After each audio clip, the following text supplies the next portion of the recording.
Lucas, capítulo 15.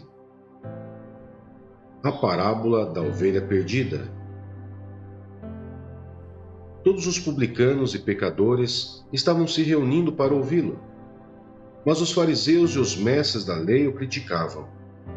Este homem recebe pecadores e come com eles. Então Jesus lhe contou esta parábola. Qual de vocês, possuindo 100 ovelhas e perdendo uma, não deixa as 99 no campo e vai atrás da ovelha perdida até encontrá-la? E quando a encontra, coloca-a alegremente nos ombros e vai para casa. Ao chegar, reúne seus amigos e vizinhos e diz: Alegrem-se comigo, pois encontrei minha ovelha perdida.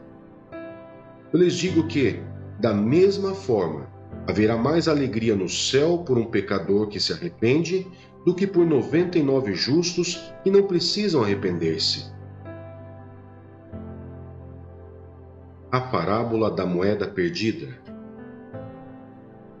Ou, qual é a mulher que, possuindo 10 dracmas e perdendo uma delas, não acende uma candeia, varre a casa e procura atentamente até encontrá-la? E quando a encontra, reúne suas amigas e vizinhas e diz: Alegre-se comigo, pois encontrei minha moeda perdida. Eu lhes digo que, da mesma forma, há alegria na presença dos anjos de Deus por um pecador que se arrepende. A parábola do filho perdido. Jesus continuou: Um homem tinha 2 filhos. O mais novo disse a seu pai: Pai, quero a minha parte da herança. Assim ele repartiu sua propriedade entre eles. Não muito tempo depois, o filho mais novo reuniu tudo o que tinha e foi para uma região distante, e lá desperdiçou os seus bens, vivendo irresponsavelmente. Depois de ter gasto tudo, houve uma grande fome em toda aquela região, e ele começou a passar necessidade. Por isso, foi empregar-se com um dos cidadãos daquela região, que o mandou para o seu campo a fim de cuidar de porcos. Ele desejava encher o estômago com as vagens de alfarrobeira que os porcos comiam, mas ninguém lhe dava nada. Caindo em si, ele disse: Quantos empregados de meu pai têm comida de sobra, e eu aqui morrendo de fome? Eu me porei a caminho e voltarei para meu pai, e lhe direi: Pai, pequei contra o céu e contra ti. Não sou mais digno de ser chamado teu filho. Trata-me como um dos seus empregados. A seguir, levantou-se e foi para seu pai. Estando ainda longe, seu pai o viu, e cheio de compaixão, correu para seu filho e o abraçou e beijou. O filho lhe disse: Pai, pequei contra o céu e contra ti. Não sou mais digno de ser chamado teu filho. Mas o pai disse a seus servos: Depressa, tragam a melhor roupa e vistam nele. Coloquem um anel em seu dedo e calçados em seus pés. Tragam um novilho gordo e matem-no. Vamos fazer uma festa e alegrar-nos.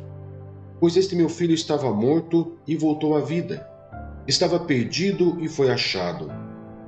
E começaram a festejar o seu regresso.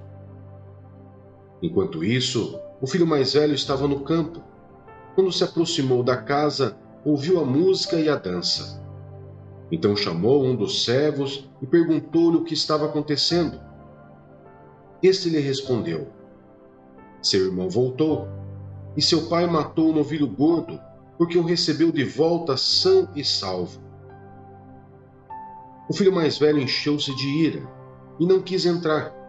Então seu pai saiu e insistiu com ele. Mas ele respondeu a seu pai: Olha, todos esses anos tenho trabalhado como um escravo ao teu serviço e nunca desobedeci às tuas ordens. Mas tu nunca me deste nem um cabrito para eu festejar com meus amigos. Mas quando volta para casa esse teu filho, que esbanjou os teus bens com as prostitutas, matas o novilho gordo para ele. Disse o pai: Meu filho, você está sempre comigo e tudo o que tenho é seu. Mas nós tínhamos que celebrar a volta desse seu irmão e alegrar-nos, porque ele estava morto e voltou à vida, estava perdido e foi achado. 1 Coríntios, capítulo 16. A coleta para o povo de Deus. Quanto à coleta para o povo de Deus, façam como ordenei às igrejas da Galácia. No primeiro dia da semana, cada um de vocês separe uma quantia, de acordo com a sua renda, reservando-a para que não seja preciso fazer coleta quando eu chegar. Então, quando eu chegar, entregarei cartas de recomendação aos homens que vocês aprovarem, e os mandarei para Jerusalém com a oferta de vocês. Se me parecer conveniente ir também, eles me acompanharão. Pedidos pessoais. Depois de passar pela Macedônia, irei visitá-los, já que passarei por lá. Talvez eu permaneça com vocês durante algum tempo, ou até mesmo passe o inverno com vocês, para que me ajudem na viagem onde quer que eu vá. Desta vez não quero apenas vê-los e fazer uma visita de passagem. Espero ficar algum tempo com vocês, se o Senhor permitir. Mas permanecerei em Éfeso até o Pentecostes, porque se abriu para mim uma porta ampla e promissora, e há muitos adversários. Se Timóteo for, tomem providência para que ele não tenha nada que temer enquanto estiver com vocês, pois ele trabalha na obra do Senhor, assim como eu. Portanto, ninguém o despreze.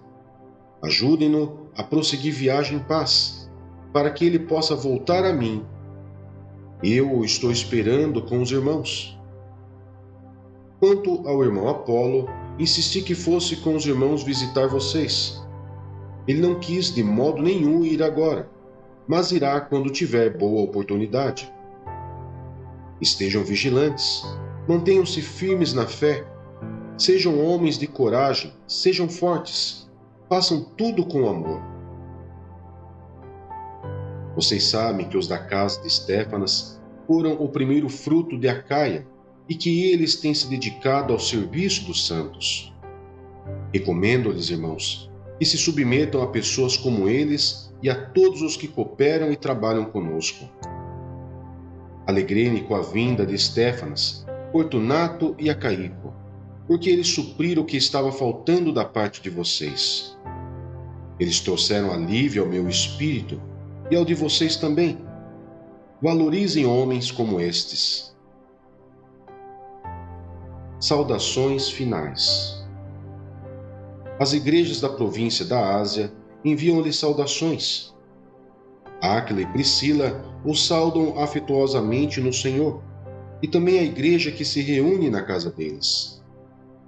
Todos os irmãos daqui lhes enviam saudações. Saudem uns aos outros com um beijo santo. Eu, Paulo, escrevi essa saudação de próprio punho. Se alguém não ama o Senhor, seja amaldiçoado. Vem, Senhor. A graça do Senhor Jesus seja com vocês. Recebam o amor que tenho por todos vocês em Cristo Jesus. Amém. Êxodo, capítulo 12, versos 21 a 51. A 10ª praga.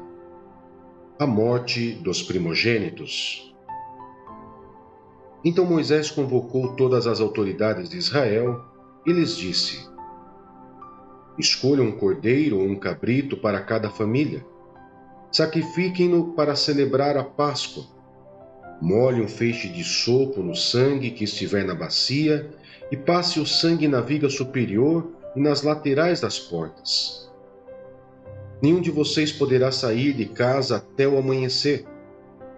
Quando o Senhor passar pela terra para matar os egípcios, verá o sangue na viga superior e nas laterais da porta e passará sobre aquela porta, e não permitirá que o destruidor entre na casa de vocês para matá-los.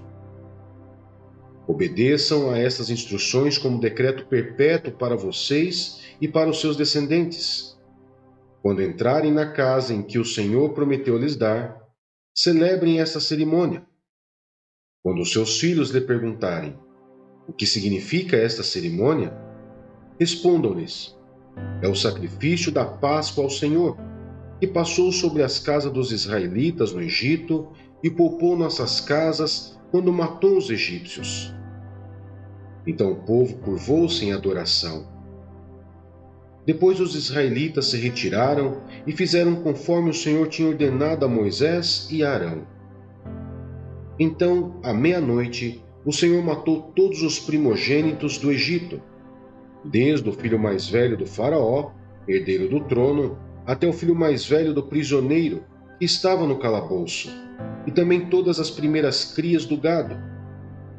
No meio da noite, o faraó, todos os seus conselheiros e todos os egípcios se levantaram. E houve grande pranto no Egito, pois não havia casa que não tivesse um morto. O Êxodo. Naquela mesma noite, o faraó mandou chamar Moisés e Arão e lhes disse: saiam imediatamente do meio do meu povo, vocês e os israelitas. Vão prestar culto ao Senhor, como vocês pediram. Levem os seus rebanhos, como tinham dito, e abençoe a mim também. Os egípcios pressionavam o povo para que se apressassem em sair do país, dizendo: todos nós morreremos. Então o povo tomou a massa de pão ainda sem fermento e a carregou nos ombros, nas amassadeiras embrulhadas em suas roupas.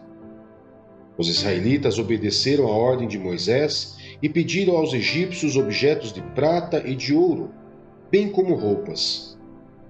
O Senhor concedeu ao povo uma disposição favorável da parte dos egípcios, de modo que eles davam o que pediam. Assim eles despojaram os egípcios.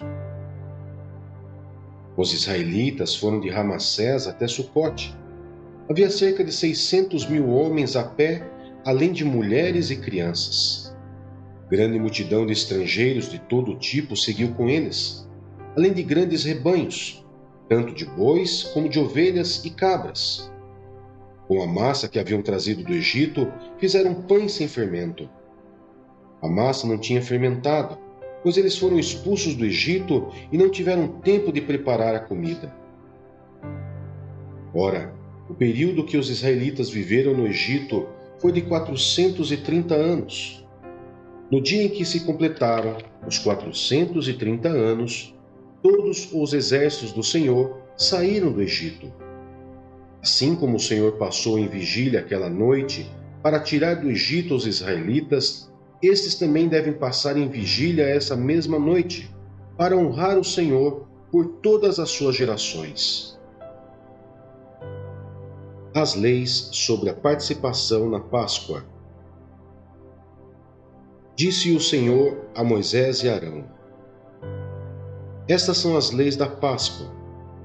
Nenhum estrangeiro poderá comê-la.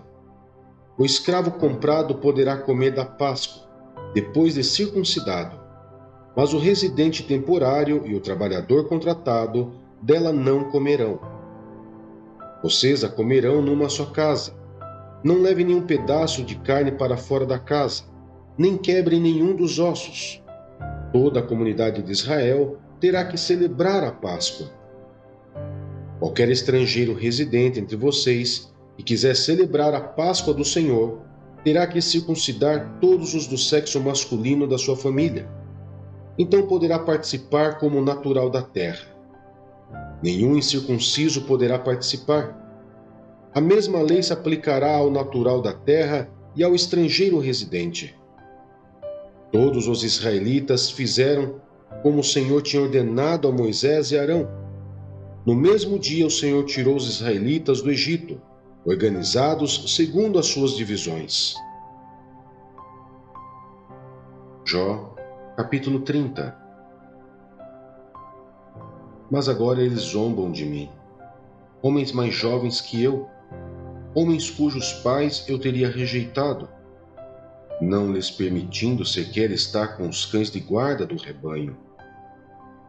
De que me serviria a força de suas mãos, já que desapareceu o seu vigor? Desfigurados de tanta necessidade e fome, perambulavam pela terra ressequida, em sombrios e devastos desertos. Nos campos de mato rasteiro, colhiam ervas, e a raiz da giesta era a sua comida. Da companhia dos amigos, foram expulsos aos gritos, como se fossem ladrões. Foram forçados a morar nos leitos secos dos rios, entre as rochas e os buracos da terra. Fugiam entre os arbustos e se encolhiam sob a vegetação. Prole desprezível e sem nome, foram expulsos da terra.